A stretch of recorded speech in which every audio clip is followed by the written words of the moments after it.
Corso owners out there. You ready? Let's talk about something that can be a little intimidating. Oh, I know what you're talking about. Yeah, nail care. Especially with a breed like the Cane Corso, right? Those paws, they're impressive. They are impressive. Yeah. So today we are diving into a fantastic episode from the Cane Corso podcast. It's called How to Trim Your Cane Corso's Nails, a step-by-step guide for gentle giants. Sounds perfect. It really is. And by the end of this deep dive, I promise you'll be feeling a lot more confident about tackling those nails. At least I know I am. You know, it used to be a real struggle for me. Oh, yeah. Tell me about it. Every time it was like wrestling match, Bruno versus the Clippers. And Bruno, he always won. I feel like so many Cane Corso owners can relate to that. Yeah. It's funny how something that seems so simple can turn into such a, well, production. Right. But what I really appreciated about this episode was, they emphasize that nail care is more than just avoiding discomfort. It's like a chance to build trust and even turn it into a bonding opportunity. Absolutely. The hosts, Alex and Jamie, they did a fantastic job of explaining that. And, it really resonates with me because when I think about my experiences, those nail trims, they kind of did become little bonding sessions. Yeah, exactly. And of course, beyond that, beyond the emotional aspect, there are, real physical benefits. Oh, for sure. Right. You can't forget about those. And remember, the Cane Corso Association of America recommends keeping those nails short enough that they don't touch the ground when your dog is standing. That's right.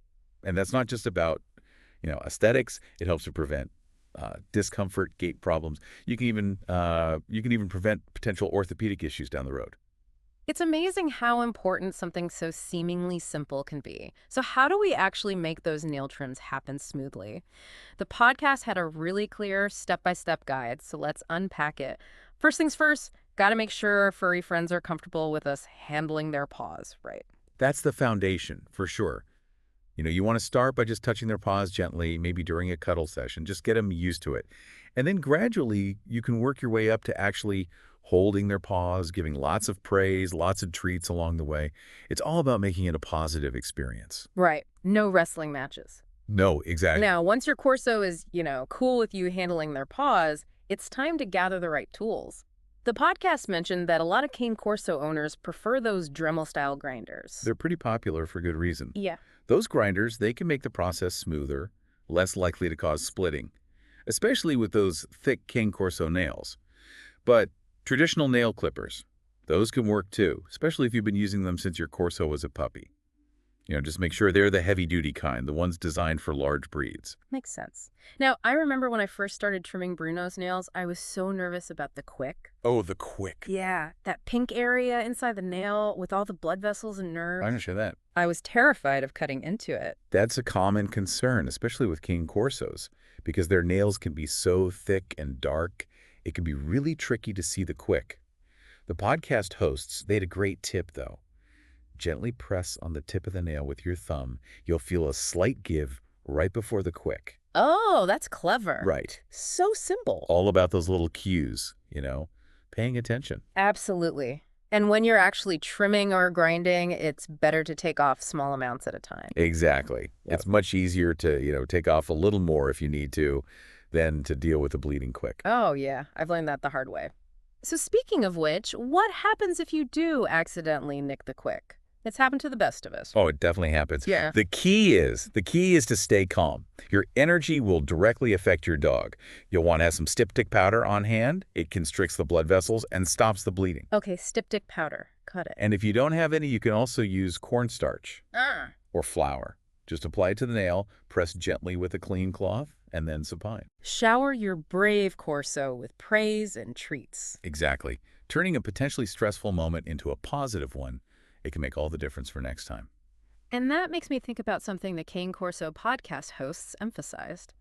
The power of making nail trimming a regular part of your routine. Oh, that's so valuable. Instead of making it this big ordeal, maybe trim a couple of nails each day. Turn it into a quick bonding session. It's just, part of caring for your beloved giant, like brushing their teeth. Right. It's about integrating nail care into your Corso's life, making it positive, making it stress-free for both of you. It really is.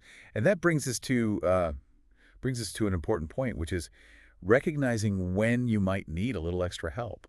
I think sometimes we think we have to do it all ourselves. Right. But seeking professional help isn't a failure. No, not at all. In fact, the Cane Corso podcast actually framed it as being really smart and proactive. Yeah, they said sometimes our Corsos, they might have, anxieties or sensitivities. Oh, for sure. Yeah, that make at-home nail trims really challenging. And a professional groomer or a vet, Right.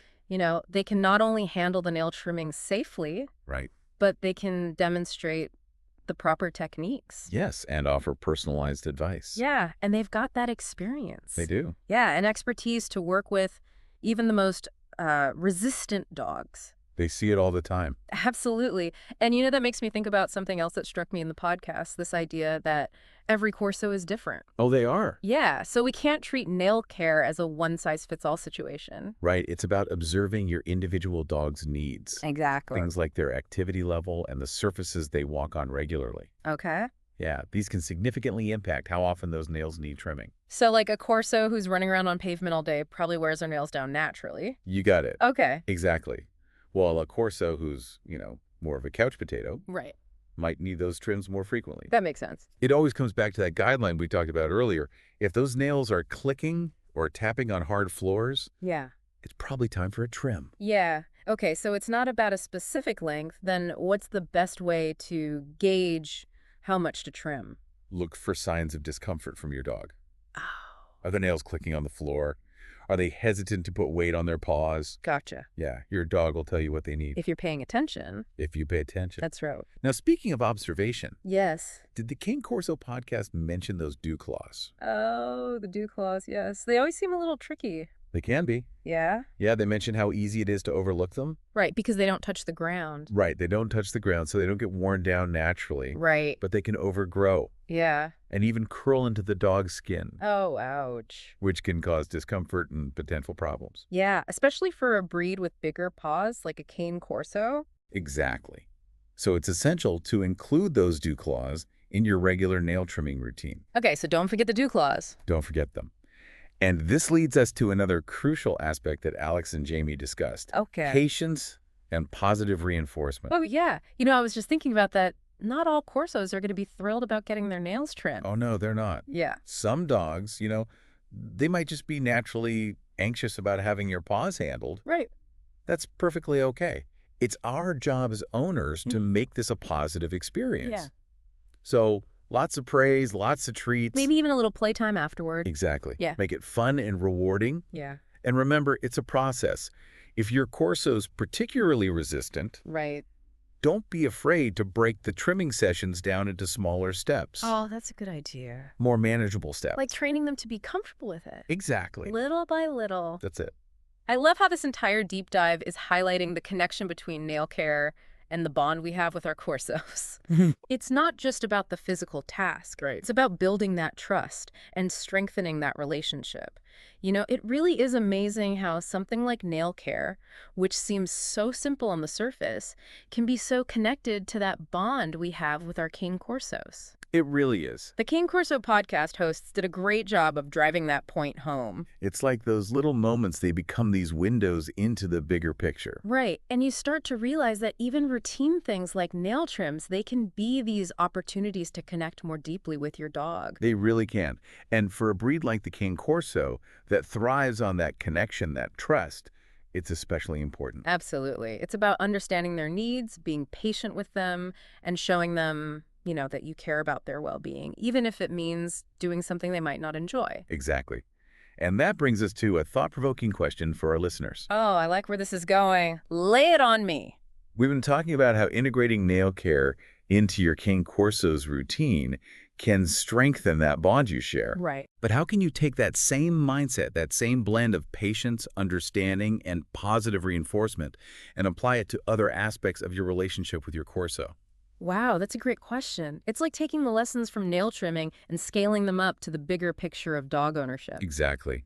Whether it's training, playtime, or just those quiet moments you share together, every interaction is an opportunity to strengthen that connection. So, to all of you amazing Cane Corso owners out there, we want to encourage you.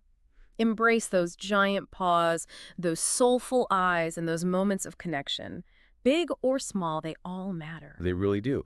And remember, if you ever have any questions or just want to share your nail trimming adventures or misadventures, we're always here to listen. Yes, come connect with us on social media, and don't forget to check out the show notes. We've got links to all the resources we talked about today. It was a pleasure diving deep with you. Until next time, happy trimming. And keep those paws fabulous.